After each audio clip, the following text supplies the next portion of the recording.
what's going on with the lead. So what Jake was just talking about is that in the first one, we call this intro, okay? Jake went through his intro. Jake crushes the intro. And then number 2 was rapport.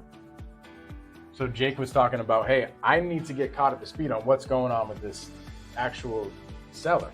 So let me ask an open-ended question so that the seller can give me all the information. We have a whole entire infrastructure on how we get all the information. Okay, so once you get all the information as far as like what's going on with the lead, what do you do after that? So you want to get all the information, really the motivation, right, and what's going on. Once you understand the story, a crucial part of this getting this bucket and rapport full is going for no, right? So once you understand the situation, you can be like, well, okay, so this guy's like, yeah, I'm looking to sell the property. It's a property for us in Vegas. I just don't want to be like a landlord with it anymore, right? The market's uncertain. It would just be a peace of mind thing if I got rid of it. So the next thing is like, okay, well, why don't you list it, right? Why don't you do these other options? Because ultimately we're there to provide a solution, right? Sometimes it's not always us that is the best solution. So that's just one of the, I guess, ethical things about it. But the other thing is when you ask them these other options, you uncover more information about the story of why they're not doing these things. Yeah, we have to cut a check. We're really just trying to break even on the property. So that eliminates that, right? And then you're not sitting there convincing them of a certain route. You ask them all of these other questions. Why don't you list it? Why don't you just keep renting it out? Why don't you do this? And they're the ones that tell you, no, I don't want to do this. No, I don't want to do that. And no, I don't want to do that. So then it kind of illuminates you as the best option for them to move forward. And next is budget, right?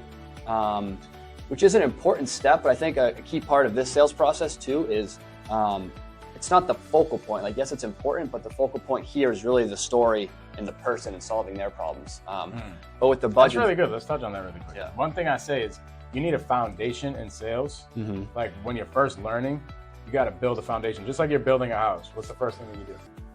You put the foundation on. And when you have a strong foundation, ain't nothing that's gonna ruin that house, right? So yeah, like you were saying, number 2 is the foundation. And something to keep in mind too, so much easier to get this step right here, to get this price when you've already built 10, 15 minutes of rapport, talking about their story and understanding their situation and why they haven't chosen other routes. They actually feel like you care. So when you just throw in a question about the budget, like, oh, like what are you looking to get for it? They don't have that wall up, right? When you're like on the call, you're like 30 seconds in, yeah, what would you want for it? They have that wall up, right? They're like just a sales guy. But when you go through the rapport, it's like, okay, this is actually just another human. Let's talk to me about the property. It's a lot easier to get what's in that budget step. But essentially 2 things in that budget step, right? How much are they looking to get net in their pocket, right? Which is an important number.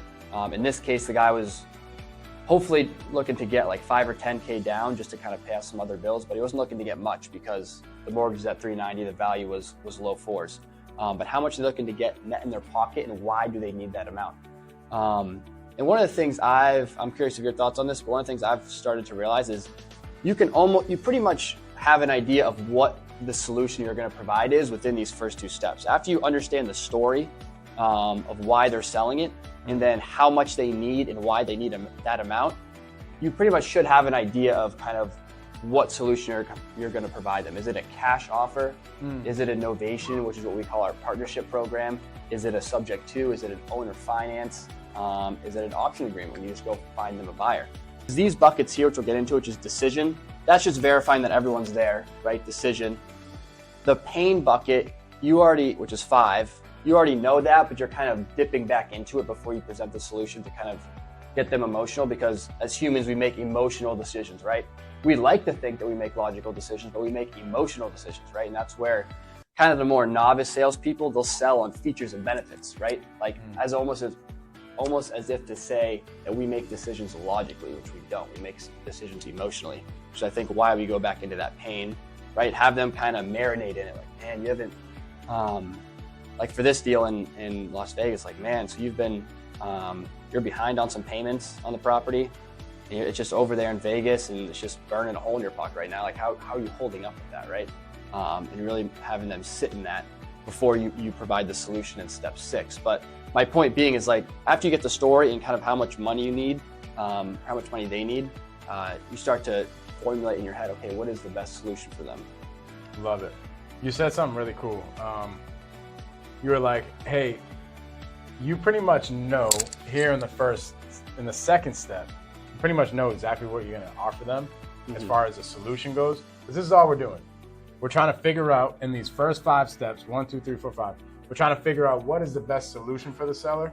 And then in step number 6, we're going to go present our solution. What's the step number 6 called, Jake? Fulfillment. Fulfillment. Trying to fulfill that solution. So for step number 6, you're going to go ahead and present the solution to them.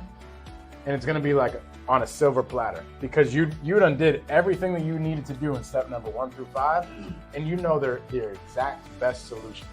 So once you have their exact best solution, it's a no-brainer. They're going to be like, hey, yeah, I'm going with you. It doesn't make what you're giving me makes no sense. Imagine if you walk into a store and you're looking for some Air Force Ones and you really need them, okay?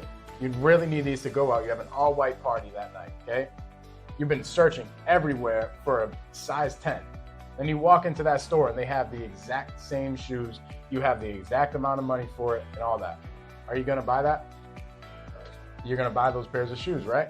Same exact thing. So like that person in the shoe store, they're going to be like, oh, I got exactly what this guy needs. He goes into the back, he presents the Air Forces to the person, and the person buys the shoes. Same exact deal with this. We do everything that we need to do. What did the shoe salesperson have to do? He had to have a conversation to figure that out, right?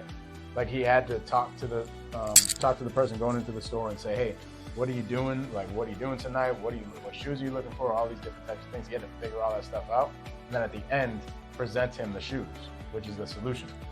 Good. So when we get to the filming stuff, are you guys typically starting with a cash off? Like on the on-site that you typically start with a cash off and you're like, look, I can put this number in front of you, or we have another option. But like, how do you go that, right? Because the average person probably doesn't understand that. 100%. So here, thanks for asking that question. Here's the coolest part. With 1 through 5, you will get exactly what the seller needs as far as the solution goes, right? Like, you know in your mind. Here, in step number 2, you already know the type of solution, right? So the type of product. You know that in the shoe example, you know the type of shoe that the person's looking for, right? But you have to really go in depth into it. You got the surface level stuff here in step number 2, but you got to go in depth so that you can present the actual solution. So we were on a role play yesterday, and Gino was on the role play. He was the buyer. We had another guy in our community named Keegan. Keegan was the buyer. Gino was the seller. Gino says, hey, I have this property here. I am $50,000 short of coming up with the money that I need when I put it on the market. I don't know what to do with it. That's what he said in the first 2 minutes.